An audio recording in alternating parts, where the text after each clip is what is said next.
అభిషేకం చేసేటప్పుడు కూడా అనేక నియమాలు ఉన్నాయి. శివలింగం మీద పువ్వు బోర్లించకుండా అభిషేకం చెయ్యకూడదు. పువ్వు బోర్లించి అభిషేకం చేశావు, ప్రారంభమునందు పొడి విభూతితో మొదలెట్టాలి, అంచమునందు గంధోదకంతో పూర్తి చెయ్యాలి.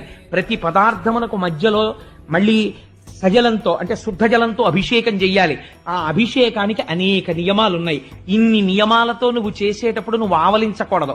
నీ శరీరంలో ఎటువైపు నుంచి వాయువు బయటికి వెళ్ళకూడదు, నువ్వు దగ్గకూడదు, తుమ్మకూడదు. నువ్వు అభిషేకం చేస్తూ మధ్యలో ఎవరితోన్నా లౌకిక సంభాషణ చేస్తే ఇప్పటి వరకు నువ్వు చేసినటువంటి పుణ్యం వాళ్ళ ఖాతాలో వేస్తారు, నీకు మళ్ళీ జీరోకి వస్తుంది. కాబట్టి నువ్వు స్నానం చెయ్యాలి, లేకపోతే కుడి చెవు మీద చెయ్యేసుకుని మళ్ళీ చెయ్యాలి. ఇన్ని అల్లర్లున్నాయి. కర్మ అంత తేలిక కాదు. కాబట్టి నీకేమవుతోంది, నువ్వు చేసి నీకు వస్తుందని అనుకున్నదంతా నీకు వచ్చిందో లేదో తెలియదు. ఒకవేళ చచ్చి చెడి ఓ 4 మార్కులు సంపాదించుకుంటే నీకు అన్నం వండిన పుణ్యానికి 2 మార్కులు భారీ వెళ్ళిపోయాయి. కాబట్టి ఉన్నవి 2 మార్కులు.